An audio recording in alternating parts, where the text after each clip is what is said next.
Bagaimana pendapat Ustaz tentang dakwah Dr. Zakir Naik, yaitu dengan mengarahkan kaum kafir untuk bersyahadat dengan dituntunnya dengan agak sedikit desakan. Bermisal, Anda percaya Yesus itu Nabi, maukah Anda bersyahadat dan seterusnya.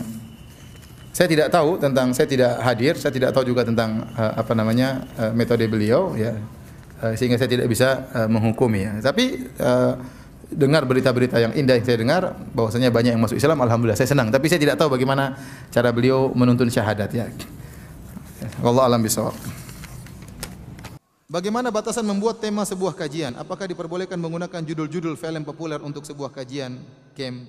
Contoh Pokemon Go. Jadi kajian judulnya Pokemon Go. Mungkin maksudnya baik supaya orang tertarik. Tapi enggak ya, kita pengajian itu suatu yang bernilai ya. Jangan sampai pengajian menjadi suatu seperti barang mainan ya. Enggak. Menuntut ilmu itu adalah ibadah.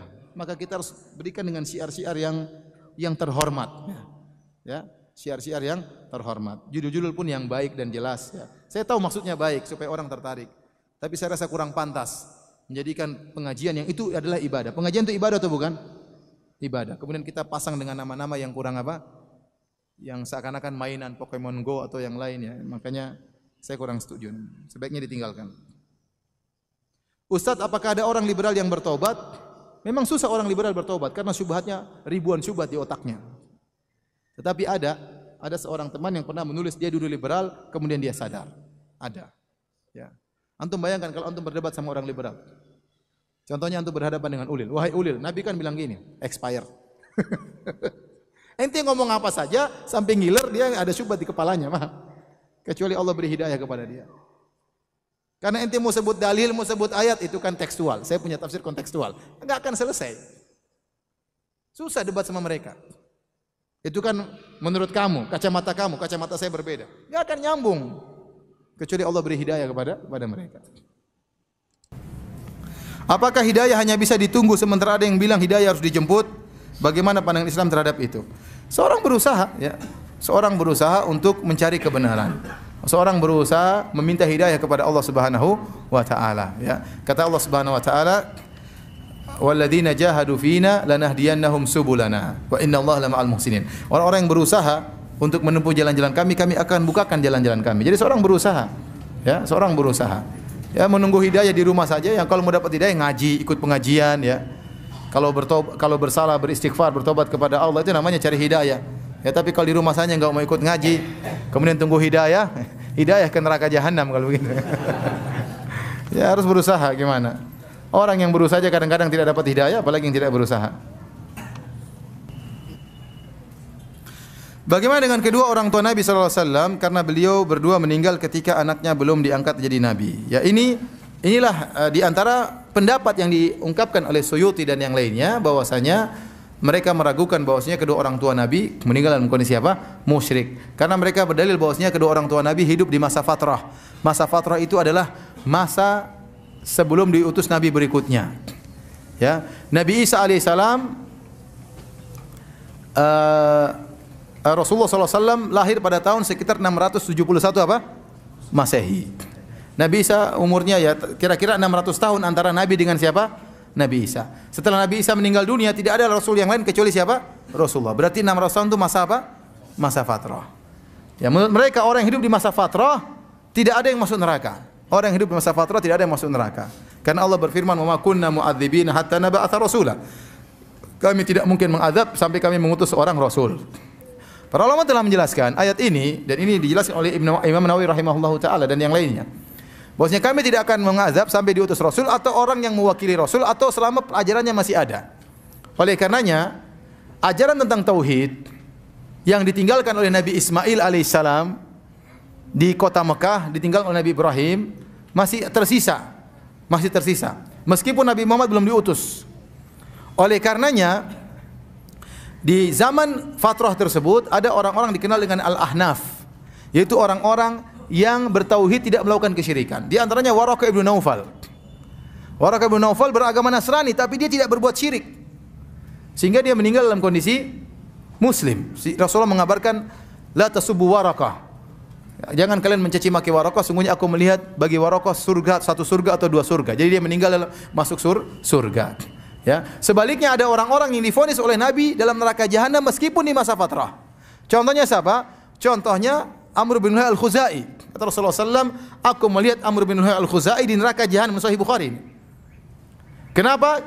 Aku melihat dia menggeret ususnya di neraka jahanam. Kenapa? Dia yang pertama kali bawa kesyirikan ke kota Mekah. Dia yang pertama kali mengkeramatkan onta-onta. Li'annahu awwalu man sayyaba sawaib. Dia orang yang pertama kali mengkeramatkan onta-onta. Dia di masa fatrah, Nabi vonis di neraka jahanam.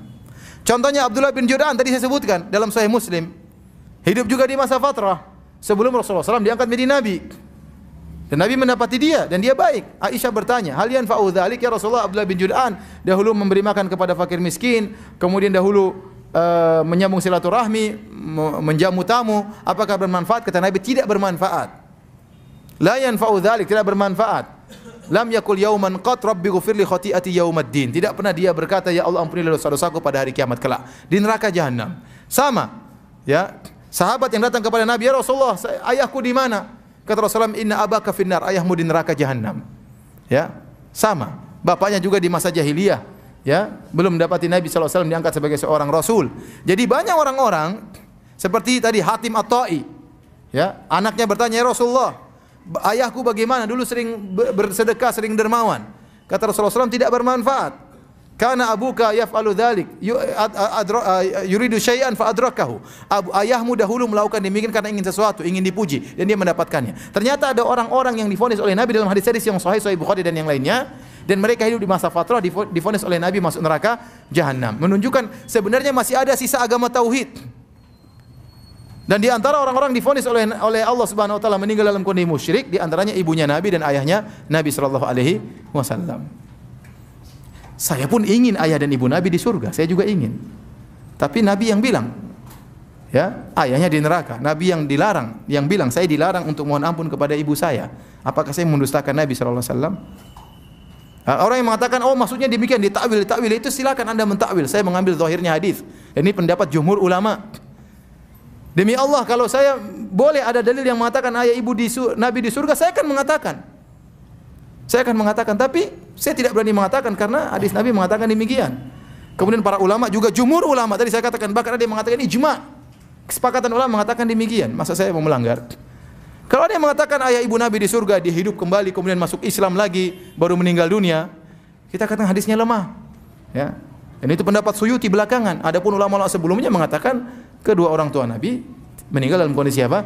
Musyrik. Ya.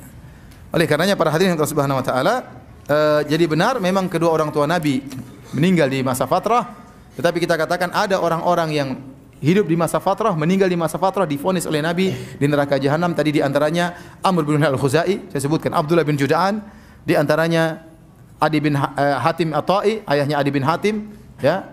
Itu di antara orang yang divonis oleh Nabi di neraka jahanam padahal mereka orang yang baik, namun mereka meninggal dalam kondisi musyrik. Saya pernah nonton video dalamnya ada ustadz yang berceramah di sebuah gereja pada waktu Natal. Ustadz berkata, sebenarnya agama Islam dan Kristen itu selaras sama saja. Salamnya umat Islam dengan salamnya Kristen sama-sama mendoakan keselamatan. Apakah ungkapan tersebut termasuk talbisul haq? Tidak. Jadi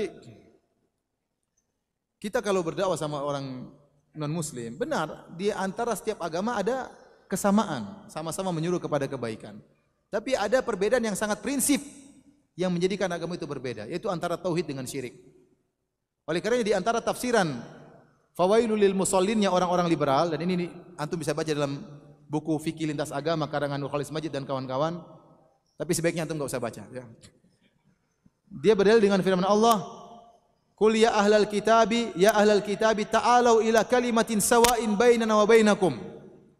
Kata mereka, kita harus menyuruh kepada ahlul kitab kepada kalimat yang sawa. Karena Allah berfirman, "Wahai ahlul kitab, marilah kita menuju pada perkataan yang sama." Titik, tidak dilanjutkan.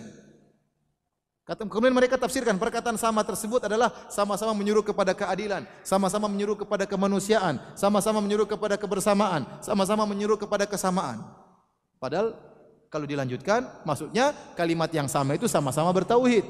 Allah na'budu illallah, ya ahlal kitabi, ta'alu ila kalimatin sawa'in baina wa bainakum, wahai ahlul kitab, marilah kita menuju satu kalimat yang sama antara kami dengan kalian. Alla na'budu illallah, kita tidak beribadah kecuali hanya kepada Allah. Wala nusyrika bihi syai'a, kita tidak berbuat syirik sama sekali. Wala yattakhidha ba'duna ba'dan arbaba min dunillah, tidak boleh salah seorang kita mengambil sebagian lain sebagai tuhan-tuhan selain Allah. Jadi tidak dilanjutkan ayatnya. Nah, kalau ada seorang masuk di gereja kemudian ceramah, sebenarnya kita sama. Ini berarti dia berkhianat. Sehingga seakan-akan mengesankan orang-orang Nasrani juga di atas kebenaran. Benar atau tidak? Iya. Harusnya orang Nasrani punya hak untuk kita dakwahi. Dakwahi mereka. Kalau enggak, ya enggak usah ente membuat kesan bahwasanya mereka juga di atas kebenaran. Oleh karena kenapa para ulama mengharamkan mengucapkan selamat Natal kepada orang-orang Nasrani? Di antara sebabnya disebut oleh para ulama mazhab. Di antara sebabnya mereka semakin yakin dengan kebenaran mereka. Karena Anda ikut menyelamatkan. Itu di antara mudaratnya. Harusnya Anda menjelaskan, agama salah. Benar, di antara kita banyak kesamaan, tapi ada perbedaan. Perbedaan tersebut perbedaan yang sangat prinsip, sangat mendasar. Yaitu kita bertauhid, Anda berbuat syirik. Kalau enggak, ente enggak berani sampaikan, enggak usah ceramah macam-macam. Akibatnya membuat mereka semakin yakin dengan agama mereka. Dan itu salah. Coba, pernah saya bertemu dengan tukang es cendol. Beliau sedang bersiul-siul. Kemudian saya tanya, sudah habis bang esnya? Belum pak, masih banyak. Kata tukang esnya. Terus saya tanya lagi, senang banget pak? Iya nih lagi dapat kenalan baru pak, kata tukang esnya. Terus saya bilang, ya sudah bungkusin 3 bungkus bang. Kemudian tukang esnya bertanya, pak kalau kepingin nikah lagi syaratnya apa sih pak? Tukang esnya. Terus saya jawab, ya istri yang pertama harus tahu dan menyaksikan akad nikahnya. Kemudian tukang esnya berkata, oh gitu pak ya, kecil. Syaratnya kecil katanya. Terus dalam hati saya berkata, tukang es cendol saja berani nikah lagi, masa saya tidak? Pertanyaan, bagaimana kalau niat ingin menikah lagi tapi dengan dasar tidak mau kalah dengan tukang es cendol?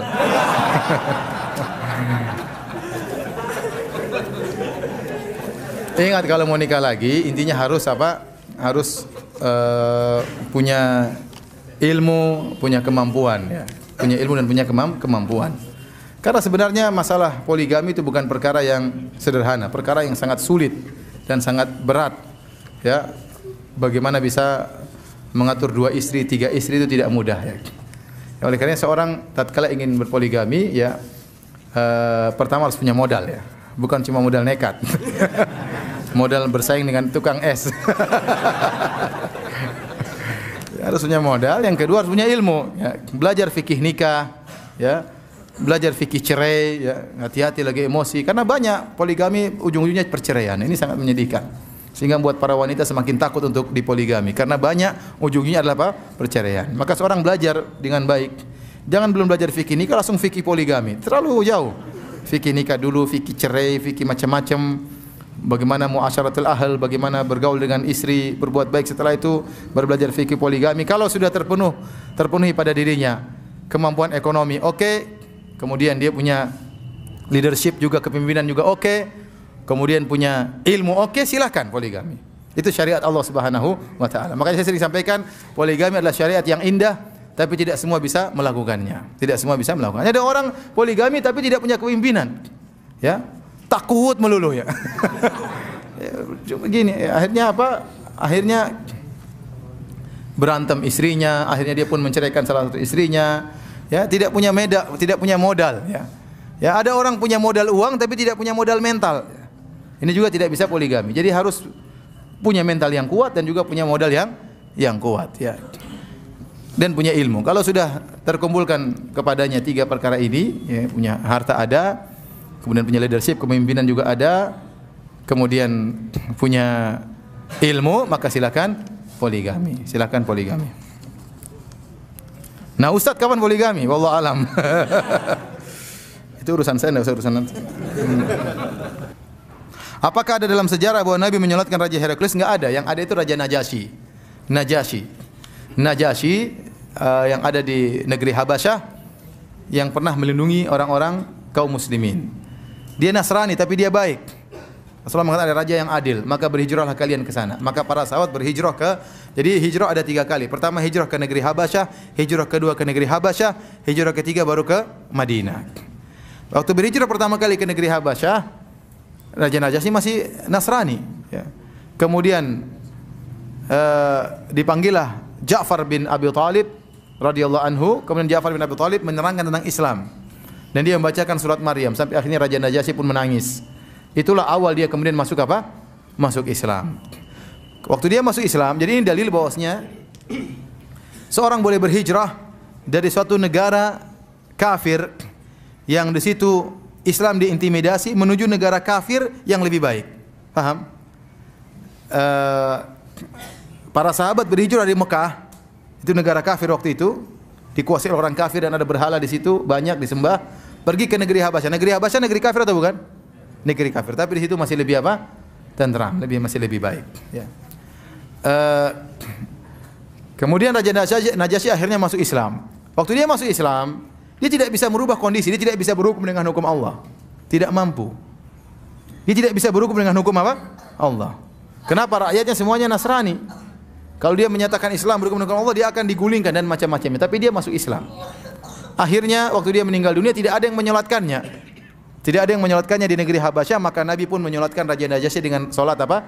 Gaib. Ustaz, ana sadar manusia punya banyak kekurangan. Ana minta nasihat tentang sikap Rasulullah kepada istrinya. Bagaimana menasihati istri terkait sifat jeleknya tanpa membuat dia sedih? Apakah ana cukup diam bersyukur dengan sifat jelek ini? Dan berdoa kepada Allah untuk kebaikannya? Tidak. Kalau anda sayang kepada istri, nasihat. Di antara anda bersabar dan juga menasihati, ya. Ya, bersabar dan juga menasihati, ya. Jadi bersabar itu bukan hanya pasrah, ingat ya. Makanya dikatakan Allah Subhanahu wa taala berkata, "Wasbir kama sabara ulul azmi minar rusul." Ya. Kata Allah, bersabarlah engkau wahai Muhammad sebagaimana sallallahu alaihi wasallam sebagaimana para rasul ulul azmi yang bersabar. Ulul azmi itu adalah orang-orang yang memiliki tekad. Ini dalil bahwasanya kesabaran digabungkan dengan tekad. Jadi anda bersabar tapi bukan pasrah, berusaha. Bersabar istri misalnya memiliki akhlak yang buruk, tapi nasihati dia. Pilih waktu-waktu yang tepat untuk menasihati istri. Contoh misalnya ngobrol sebelum tidur sambil mijit-mijit istri. Ya, jangan pas lagi marah kemudian anda nasihati, susah untuk dia terima. Tetapi pasti lagi tenang, lagi berdua-duaan, lagi mijit-mijit istri, lagi makan berdua, mungkin masak Indomie makan bareng misalnya. Nasihati. Kalau dia marah, biarin aja, tapi tetap anda lembut. Meskipun dia marah akan masuk di filenya. Ya. Terkadang tidak semua orang bisa nerima langsung. Terkadang dia baru nerima belakangan. Ini terjadi di zaman Nabi SAW. Nabi menasihati sebagian orang, di depan Nabi dia tidak terima, tapi belakangan dia kemudian masuk Islam. Ya. Dan terjadi juga sebagian orang kita nasihati, di depan marah-marah dia, biarin aja. Lama-lama dia berubah, karena sudah masuk ke dalam file otaknya. Jadi masalah istri memang harus banyak sabar, ya. Makanya Rasulullah SAW mewanti-wanti dalam banyak ayatnya, dalam banyak hadisnya. Kata Rasulullah SAW, "Istausu bin nisa'i khairan." Hendaknya kalian saling mewasiatkan untuk berbuat baik kepada istri. Ya, fa innahunna khuliqna min dhila. Kenapa? Kata Nabi, mereka diciptakan dari tulang rusuk. Wa inna awja syai' fi dhila a'lahu. Dan yang paling bengkok dari tulang rusuk adalah bagian atas. Sebagian ulama menafsirkan karena yang paling bengkok itu lisannya perempuan. Ya. Kalau ngomong terkadang menyakiti suaminya, terkadang tidak dipikirkan terlebih dahulu, perasaannya lebih didahulukan dan macam-macamnya. Ya. Jadi suami harus bersabar. Bersabar, ya. Anda jalankan hadis-hadis Nabi sallallahu alaihi wasallam. Ya. Kalau mau nasihati dengan cara yang baik, jangan dengan suara yang keras, ya, dengan dari hati ke hati, dengan senyum, dengan senyuman, ya. Apakah orang yang menisbatkan nikmat bukan dari Allah berbuat syirik? Iya, syirik kecil. Kalau bukan karena dokter saya mungkin sudah meninggal, kalau bukan karena polisi mungkin saya sudah dirampok, ini syirik kecil, syirkul alfaz. Tentu dia tidak meyakini tersebut, dia yakini yang menolong adalah siapa? Allah. Tetapi Rasulullah SAW ingin kita bersyukur bukan cuma di hati, di lisan pun kita disuruh bersyukur. Maka seorang yang menisbahkan keberhasilannya atau keselamatan dia kepada selain Allah, maka itu syirik kecil. Syirik kecil. Secara hukum asalnya adalah syirik kecil. Bagaimana membantah orang yang mengatakan hukum rokok makruh, bahkan ada yang bilang sunnah? Siapa yang bilang sunnah?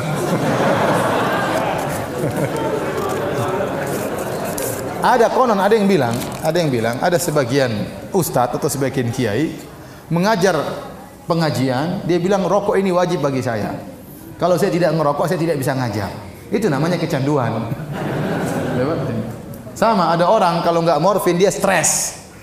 Dia nggak stresnya bisa hilang kalau dia apa? Pakai morfin. Tapi bilang jadi morfin jadi halal, jadi wajib? Ya, enggak kan? Enggak. Ya, akhir rokok itu haram.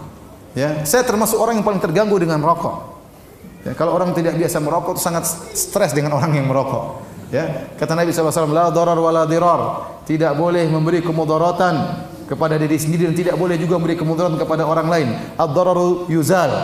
Ya, dalam kaidah namanya kemudaratan harus dihilangkan. Dan orang yang merokok dia memberi kemudaratan kepada dirinya dan memberi kemudaratan kepada orang lain.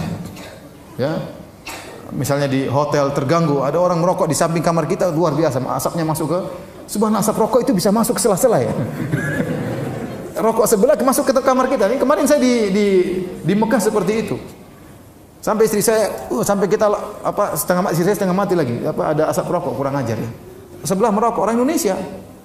Aduh kita mau tegur ribut lagi, umroh lagi macam-macam enggak enak. Akhirnya ya sudah, mau diapain lagi. Tapi benar-benar mengganggu. Saya kemarin waktu hajian kemarin ya. Ada orang merokok di Muzdalifah, jarak dia kira-kira mungkin 15 meter. Dia merokok, asapnya sampai ke hidung saya nggak tahu itu kok asapnya luar biasa. Saya bilang, ya akhi taqillah, saya ente lagi pakai ihram, berhenti ente. Enggak, akhirnya dia matikannya. Mengganggu. Ya. Belum lagi kalau sholat, kemudian mulutnya bau rokok. Waladhdallin, amin, pedenya amin. Setengah meter sebelah kanan, setengah meter sebelah kiri. Ganggu orang ya. Yang paling menderita istrinya, kasihan.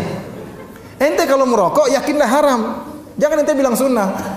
Kalau ente yakin itu haram, suatu saat ente bisa meninggalkan. Berdoa kepada Allah supaya bisa meninggalkan. Tapi kalau itu sunnah. Gimana mau ditinggalkan sunnah? Dapat pahala merokok.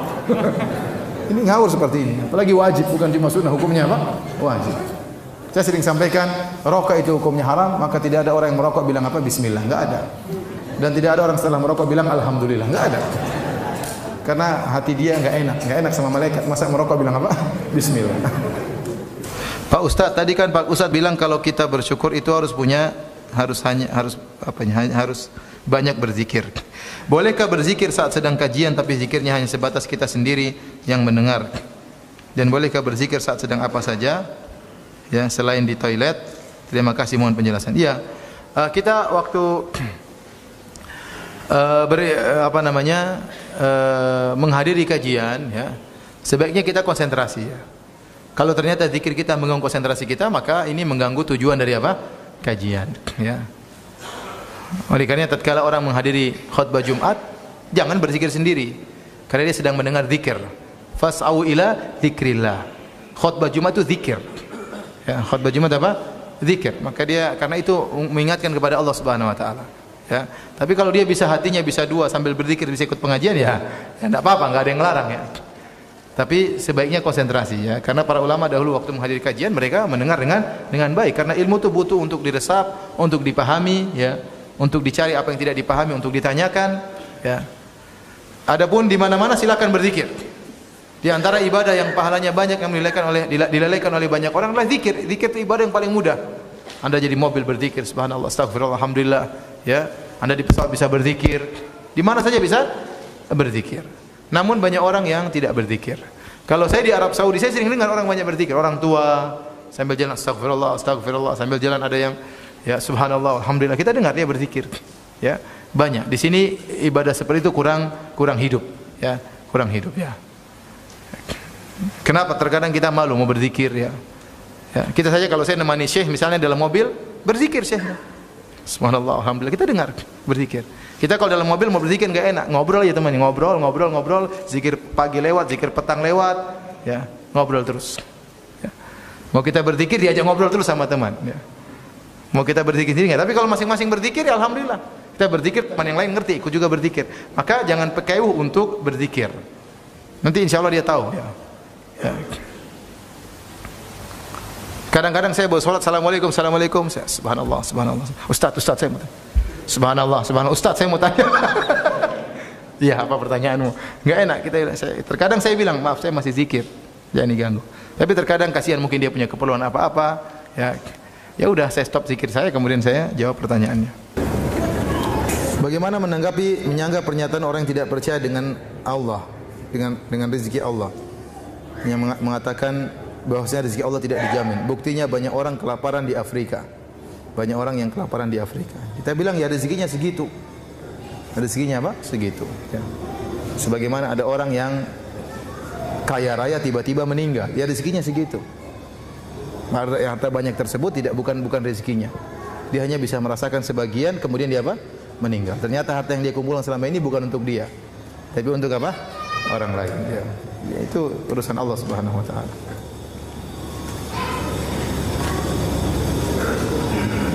Dan kita beriman, Allah berfirman, "May yattaqillaha yaj'al lahu makhraja."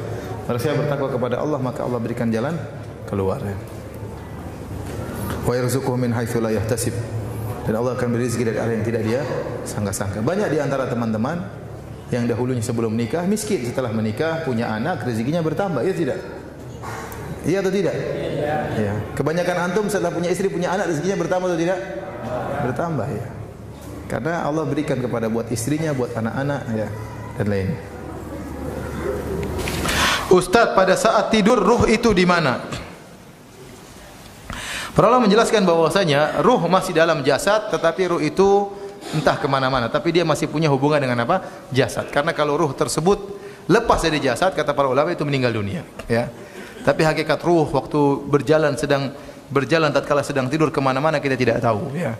Tapi para ulama menjelaskan ruh itu di jasad, tapi dia bisa menerawang kemana-mana, tetapi tetap masih ada di jasad. Bagaimananya wallahu alam bisawab. Apakah syaitan hanya menggoda orang muslim dan orang kafir tidak? Tidak ada dalilnya, hanya digoda orang apa? Beriman. Mungkin orang kafir juga digoda supaya semakin kafir, supaya semakin istiqomah di atas kekafirannya. Kokoh di atas kafirannya. Ya. Karena orang kafir pun bertingkat-tingkat. Orang kafir pun bertingkat-tingkat apa? Kejahatannya. Dalil bahwasanya syaitan menggoda seluruhnya. Sampai ada dalam suatu cerita, jadi waktu Nabi Muhammad SAW berdakwah, akhirnya orang-orang kafir Quraisy bingung, ini Muhammad mau diapain? Ya. Kita mau apain? Caranya gimana? Kita mau bunuh nanti bahaya. Kalau kita bunuh dari kabilah Bani Hashim, nanti akan terjadi pertempuran terus-menerus. Bagaimana? Liyaqtuluka au yukhrijuk, apa namanya? Di penjara atau diusir atau dibunuh. Ya. Mereka rapat. Dalam sebagian riwayat, datanglah iblis menjelma jadi seorang yang bersahaja. Datang beri masukan. Jadi iblis menggoda Abu Jahal dan teman-temannya. Mereka bingung gimana cara menghadapi Muhammad. Iblis kasih ide. Kata iblis, wahai Abu Jahal dan teman-temannya, dia jadi orang yang tua, jadi iblis menyamar. Kata iblis, caranya gampang supaya tidak ada masalah. Bunuh Muhammad. Gimana caranya? Kumpulkan dari seluruh kabilah-kabilah yang ada satu orang, pemuda-pemuda dikumpulkan. Ini perwakilan kabilah ini, semuanya kumpul. Kemudian tikap Muhammad sekali tikapan rame-rame. Jadi darah Muhammad akan tersebar di berbagai macam kabilah. Suku Bani Hashim tidak akan berani membalas dendam. Kenapa? Mau lawan seluruh kabilah. Tapi kalau satu yang bunuh nanti repot. Oh, ide cemerlang. Siapa yang kasih ide? Iblis. Ini dalam riwayat. Tapi riwayat ini lemah. Ulama bantah. Kalau untuk masalah gini Abu Jahal sudah cukup, tidak perlu iblis. Tapi intinya maksud saya, iblis menggoda apa namanya? Dalam Al-Qur'an, ya. La ghaliba lakumul yaum wa inni jarul lakum. Waktu akan terjadi perang, kata iblis kepada orang-orang musyrikin, kalian tidak akan kalah pada hari ini, saya akan membantu kalian. Jadi orang kafir juga digoda oleh siapa? Syaitan. Dan orang mukmin juga digoda, ya. Dan syaitan itu musuh yang sangat berbahaya. Innahu yarakum huwa wa qabiluhu min haitsu la tarawnahum. Dia dan pasukannya lihat kalian sementara kalian tidak melihatnya. Jadi musuh yang sangat susah. Tidak terlihat. Pengalamannya sudah panjang. Iblis enggak mati-mati sampai sekarang. Dia udah tahu goda kayak gini pakai apa, goda kayak model gini pakai apa. Ini orang ini kalau dikasih harta KO, kasih korupsi langsung KO. Ini orang dikasih harta enggak pengaruh, kasih cewek pasti KO. Iblis sudah tahu. Ya, untuk ini kalau orang mukminnya LC, mungkin setannya juga LC. Ini bercanda aja. Maksud saya, iblis sudah tahu, dia punya pasukan banyak, dia sudah pengalaman. Ya, makanya tidak mungkin kalau secara pertempuran enggak mungkin kita menang. Kita hanya bisa menang kalau kita dilindungi oleh Allah siapa? Allah Subhanahu wa taala. Karena mau lawan musuh bagaimana? Musuh gini modelnya. Ya, tidak kelihatan, pengalamannya banyak, ya. Tahu trik-trik dalam menggoda luar biasa. Tahu kelemahan manusia, maka tidak mungkin kita bisa selamat kecuali atas pertolongan Allah Subhanahu wa taala. Ustaz, afwan, bolehkah sunnahnya ketika tidak tumbuh jenggot kita ikhtiar pakai obat agar tumbuh? Karena saya melihat Ustaz pun tidak banyak jenggotnya. Kalau ingin pakai obat menumbuh jenggot boleh, tapi dia katakan sunnah. Ya, silakan orang suka ya. Kalau saya bersyukur dengan rezeki dari Allah Subhanahu wa taala. Yang mau silakan ya, mau silakan pakai, tidak ada larangan, tidak ada larangan orang ingin apa. Tapi kalau dikatakan sunnah beli obat penumbuh jenggot, wah ini tidak ada dalilnya. Tidak ada dalilnya. Rasulullah SAW mengatakan aful liha, biarkanlah jenggot tumbuh. Rasulullah biarin ya, maksudnya bukan ya, kalau pas tumbuh, kalau enggak tumbuh ya sudah mau diapain. Ustaz tadi jelaskan Allah memiliki Rasul dari dua golongan, malaikat dan manusia. Apakah risalah yang disampaikan oleh Rasul dari malaikat sama dengan risalah? Enggak, maksudnya Allah menjadikan malaikat para Rasul, itu Rasul kepada manusia, kepada para Nabi maksudnya. Bukan ada Rasul lagi Nabi dari malaikat, tidak ya. Maksudnya malaikat itu ja'ilil malaikati rusulan uli ajnihatin masna wa thulatha wa ruba. Kata Allah, Allah menjadikan para malaikat sebagai rasul-rasul Allah, sebagai utusan Allah. Contohnya Jibril kepada Nabi Muhammad sallallahu alaihi wasallam. Bukan rasul seperti Nabi Muhammad tidak. Bagaimana pendapat Ustaz mengenai ada dosen anak dari UIN yang beliau mengatakan bahwa seorang bisa masuk surga harus rahmat Allah, tak terkecuali orang Nasrani Yahudi yang punya kebaikan. Ini enggak benar ya. Ini tidak benar. Kalau ternyata bisa masuk surga karena kebaikan, Abu Thalib orang yang paling utama masuk surga. Jasanya luar biasa. Abu Thalib sama ente amalan ente sedikit. Abu Thalib ngurus anak yatim. Anak yatimnya siapa? Muhammad sallallahu alaihi wasallam. Abu Thalib pasang badan rela mati untuk bela Muhammad sallallahu alaihi wasallam. Masuk neraka atau masuk surga? Masuk neraka. Ya. Kata Allah, la in asyrakta la yahbatanna amaluk. Ini sudah ayat jelas. Kalau kau berbuat syirik, seluruh amalanmu akan apa? Gugur. Ya. Percuma baik, tapi kalau berbuat syirik, itu namanya orang tidak baik. Tidak baik kepada Tuhan, tidak berakhlak kepada Tuhan. Tuhan yang ciptakan dia menyembah selain Tuhan. Nyembah manusia, nyembah nabi, nyembah dewa, nyembah jin. Apabila ada penganut liberal ataupun akidah-akidah lainnya seperti Khawarij, Qadariyah, Mu'tazilah, Jabariyah, kemudian rujuk kepada akidah sunnah, apakah syahadat kembali? Jawabannya tidak. Kalau ternyata dia memiliki akidah, jadi penyimpangan bermacam-macam. Ada penyimpangan sampai pada tingkatan murtad. Ada penyimpangan tidak sampai tingkatan apa? Murtad. Contoh penyimpangan yang sampai pada tingkat kekufuran, meyakini semua agama masuk surga. Ini penyimpangan sampai pada tingkat kekufuran. Maka hendaknya dia bertobat, bersyahadah kepada Allah Subhanahu wa taala. Ya. Contoh penyimpangan seperti wahdatul wujud, meyakini Allah bersatu dengan makhluknya. Ini juga penyimpangan sampai tingkatan apa? Kesyirikan.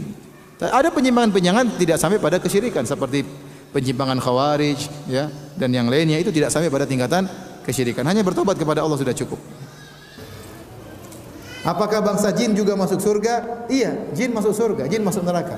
Walaqad dara'na di jahannam katsiran minal jinni wal insi lahum qulubun la yafqahuna biha wa lahum a'yunun la yubsiruna biha wa lahum adhanun la yasma'una biha ulaika kal an'ami wa lahum adall ulaika humul ghafilun. Kata Allah Subhanahu wa taala, sungguh kami telah penuhi neraka jahanam dengan jin dan manusia. Mereka punya mata, mereka tidak gunakan untuk melihat kebenaran. Mereka punya hati, mereka tidak gunakan untuk memikirkan kebenaran. Mereka punya telinga, tidak digunakan untuk mendengarkan kebenaran. Mereka itu lebih parah lebih sesat daripada binatang ternak. Ini dalil bahwasanya jin masuk surga dan juga masuk apa? Neraka. Karena jin mukallaf, sama, dibebani syariat seperti kita. Wa ma khalaqtul jinna wal insa illa liya'budun. Ustaz, syaitan itu makhluk ataukah sifat? Ada yang mengatakan syaitan itu adalah sifat. Makanya syayatinal insi wal jinni, kata Allah, ya, Ada setan jin dan setan apa? Manusia. Jadi setan itu sifat, ya. Jin yang jahat namanya setan jin, manusia yang jahat namanya setan apa? Manusia. Mengenai puasa sunnah yang paling afdal adalah afdhalus siyam siyamu Daud. Yang paling terbaik puasa adalah puasanya Nabi Daud alaihissalam. Tidak ada puasa lebih baik daripada itu. Rasulullah SAW melarang puasa dahar. Tiap hari puasa enggak boleh. Puasa Daud yang terbaik puasa sekarang besok berbuka, lusa berpuasa besoknya lagi berbuka, sehari berpuasa sehari berbuka, itu puasa yang terbaik. Kalau seorang mampu, ya. Kalau tidak mampu maka puasa Senin Kemis, karena seorang tidak boleh memaksakan diri lebih dari kemampuannya. Kata Nabi SAW, alaikum minal amali ma tutiqun. Hendaknya kalian melakukan amal yang kalian sukai. Fa innallaha la yamal hatta tamallu. Karena Allah tidak bosan sampai kalian bosan. Khawatir seorang membebankan diri dengan ibadah yang sangat kuat, ternyata dia bosan, akhirnya Allah pun meninggalkan dia. Jadi berusaha beramal yang kita mampu. Kalau mampu puasa Daud silakan. Kalau tidak mampu karena usia sudah mulai tua, Senin Kemis. Kalau tidak mampu Senin Kemis 3 hari dalam sebulan. Kalau tidak mampu puasa sama sekali, bayar fidyah. Kalau sudah sangat tua tidak mau puasa maka bayar apa? Bayar fidyah. Jangan paksa nekat puasa kemudian sakit-sakitan meninggal dunia gara-gara puasa. Puasa disyariatkan bukan untuk membunuh seseorang. Kalau tidak mampu maka bayar fidyah. Jadi kita lihat kemampuan kita, tapi yang terbaik ada orang yang sudah berusia mampu puasa Daud, ada. Ada yang tidak mau puasa Daud terlalu berat maka dia puasa Senin Kemis. Kalau tidak mampu puasa 3 hari dalam sebulan. Kalau bisa Ayyamul Bid tanggal 13, 14, 15 Hijriah terbaik, kalau enggak hari apa saja boleh. Yang penting 3 hari dalam sebulan. Ustaz, bagaimana caranya agar iman tidak naik turun? Ibadah jalan, maksiat juga jalan. Ini pertanyaan mustahil. Namanya orang beriman pasti imannya naik apa? Turun. Tidak mungkin. Ya, ibadah jalan, maksiat jalan. Ibadah jalan, maksiat dikurangi. Ya. Maksiat dikurangi, kalau bisa berhenti. Kalau bermaksiat bertobat kepada Allah Subhanahu wa taala. Tidak ada yang luput dari kemaksiatan. Kata Nabi SAW, istaqimu walan tuhsuh. Istiqomah kalian tidak bakalan mampu. Tapi seorang berusaha semaksimal mungkin. Ada jalan keluar. Kalau anda bermaksiat segera bertobat kepada Allah, dan jangan biarkan anda terus dalam maksiat tersebut. Karena kalau anda terus dalam maksiat tersebut, hati anda akan tercoreng hitam. Semakin kita bermaksiat, setiap ada pandangan haram yang kita lihat, kita lepaskan, ada corengan hitam di hati kita. Semakin banyak hati kita tercoreng dengan titik-titik hitam, sudah susah nanti untuk khusyuk dalam salat, malas untuk baca Al-Quran. Kenapa? Hati sudah sakit. Sudah sakit. Kenapa? Terlalu banyak corengan hitam. Tapi kalau kita bermaksiat segera beristighfar, segera apa? Beristighfar. Ya insyaallah corengan hitam itu akan lepas sedikit demi sedikit. Kita akan lebih semangat lagi untuk beribadah kepada Allah Subhanahu wa taala. Tidur beberapa saat ketika salat apakah membatalkan salat? Tidak. Jadi tidur yang membatalkan salat adalah tidur benar-benar pulas yang orang tidak sadar sama sekali. Adapun tidur yang tidur-tiduran aja, misalnya pena jatuh dia terbangun atau imam Allahu Akbar dia terjaga, maka ini tidak membatalkan apa? Tidak membatalkan salat. Meskipun dia agak mimpi misalnya. Tapi dia, orang bilang tidur-tidur ayam, itu tidak. Tapi kalau benar tidur pulas, imam salat terus, ya itu sudah batal ya. Sudah batal. Penanya jatuh dia enggak sadar, dibangun enggak bangun-bangun, itu berarti batal. Itu enggak. Berarti dia tidak pulas. Maka Islam Nusantara ini memiliki beberapa makna, ada makna mungkin yang baik dan banyak juga makna yang buruk. Tapi saya perhatikan yang mendengung-dengungkan proyek Islam Nusantara ini kebanyakannya adalah dai-dai liberal. Jadi mereka tatkala menyerukan Islam liberal sudah mulai enggak laku, mereka ganti namanya dengan Islam apa? Nusantara. Ini yang saya khawatirkan. Ya kalau maksudnya Islam Nusantara, kita menjaga nilai-nilai baik kaum Indonesia seperti ramah tamah, ya itu baik-baik saja, itu bagus. Ya, Nabi saja waktu diutus ke orang-orang Arab zaman jahiliyah, Nabi berusaha menjaga nilai-nilai baik yang ada pada mereka. Mereka rusak, peminum khamar, pezina, tapi ada nilai baik. Makanya Nabi berkata, "Innama bu'itsu li utammima makarimal akhlak." Sungguhnya aku diutus untuk menyempurnakan akhlak yang mulia. Kata para ulama, ini dalil ada akhlak-akhlak mulia di orang-orang jahiliyah. Contohnya mereka berani, contohnya mereka dermawan, suka menjamu tamu, ya. Ini dijaga oleh Nabi sallallahu alaihi wasallam. Yang salah diperbaiki. Maka saya katakan kalau maksudnya Islam Nusantara adalah menjaga nilai-nilai ramah kita, senyum, murah senyum, ramah, tidak suka bertengkar, maka ini baik. Tapi kalau maksudnya Islam Nusantara ada ajaran dari Nabi kemudian difilter terlebih dahulu dengan adat istiadat, maka ini enggak boleh. Ya. Adat siapa mau memfilter Alkitab dan Sunnah? Kalau kita katakan maksudnya demikian, maka Islam Nusantara, Nusantara yang mana? Adat Jawa lain dengan adat Bugis lain dengan adat Madura lain dengan adat Padang. Terus bagaimana? Kalau adat misalnya ada adat di suatu daerah bahwasanya menikah yang bayar mahar perempuan. Kemudian warisan yang pegang perempuan, nasab kepada perempuan. Ini adat menyelisih syariat atau tidak? Menyelisih syariat. Syariat laki-laki yang kasih mahar. Syariat nasab kembali kepada laki-laki bukan perempuan. Syariat warisan juga laki-laki juga dapat yang bahkan lebih banyak ya. Kemudian mau dirubah syariat maka tidak boleh. Kalau maksudnya Islam Nusantara, kita tolak hukum warisnya Allah, kita ganti dengan hukum warisnya tempat kita. Ini nggak boleh seperti ini. Ini berarti menjadikan adat sebagai filter Al-Quran dan Sunnah. Ini kebalik. Nabi itu diutus untuk memfilter adat. Makanya Nabi dituduh oleh orang-orang jahiliyah dahulu dengan julukan Sobi. Sobi itu orang yang keluar dari tradisi. Orang yang keluar dari tradisi. Maka yang benar Al-Quran dan Sunnah itu datang untuk kita filterkan adat istiadat kita. Kalau adat istiadat yang cocok dengan Al-Quran dan Sunnah kita kembangkan. Kalau ada tradisi yang tidak cocok dengan Al-Quran dan Sunnah maka kita tolak. Karena sebagian tradisi ada yang syirik, sebagian tradisi ada yang maksiat. Contoh tradisi syirik banyak seperti acara labuhan, menyembelih kerbau diserahkan kepada Ratu Pantai Selatan Nyi Roro Kidul. Ini syirik, nggak boleh. Kemudian kita mau lestarikan karena adat, nggak boleh. Ini adat harus dirubah. Karena Islam melarang. Ya. Dan lain-lainnya ya. Kalau adatnya bertentangan dengan syariat, maka adat yang dirubah. Jadi saya katakan, kalau maksudnya Islam Nusantara, maksudnya adalah kita menjaga tradisi kita yang baik-baik, maka tidak mengapa kita dukung. Di mana orang Indonesia ramah tamah, ya, sopan santun, ya. Orang-orang Arab saja bangga lihat saya punya teman kepala polisi di Masjid Nabawi, dia bilang tidak ada jemaah haji seperti jemaah haji Indonesia. Nurut sekali, disuruh ke kanan semua, suruh kiri semua. Nurut, padahal jumlahnya sangat banyak, ya. Tapi kalau jemaah haji lain katanya susah, ya. Enggak seperti itu, ya. Kadang melawan, kadang ini. Orang jemaah Indonesia paling baik katanya. Ini mereka akui. Inilah adat kesopanan orang Indonesia yang harus kita jaga, ya. Tapi kalau maksudnya Islam Nusantara bahwasanya syariat Nabi Muhammad harus difilter, ya ini tidak boleh. Justru syariat Nabi yang memfilter adat istiadat di mana saja. Bagaimana bila dikhususkan pada bulan Ramadan atau acara semisal 7 bulan hamil? Ya kalau masalah 7 bulan hamil yang masalah ini bid'ah. Karena ada keyakinan di balik itu. 7 bulan kalau enggak mengadakan acara 7 bulan nanti bayinya ada apa-apa. Ini akhirnya jadi was-was. Ya, kalau sudah lewat 3 bulan adakan syukuran doa, ini sebenarnya jadi suatu ritual, padahal tidak perlu seperti ini. Kalau ingin mau bersyukur bulan pertama juga bersyukur, bulan kedua juga bersyukur, tidak harus 3 bulan pertama, 7 bulan pertama, enggak. Jadi mau saya enggak usah seperti itu. Kalau karena kehamilan ini, maka ini jadi masalah karena sudah dianggap satu ritual. Adapun kalau buka bersama para janda, para anak yatim, orang miskin enggak jadi masalah. Tidak dianggap ritual tertentu. Ustadz, puasa Syawal 6 hari digabung puasa Ayyamul Bid. Dapat pahala betul enggak Ustaz? Iya dapat pahala. Tetap saja pahalanya satu puasa. Ya, kalau Ustadz saya puasa Senin Kemis digabungkan dengan puasa Syawal. Iya, tapi puasanya tetap puasa 1 hari.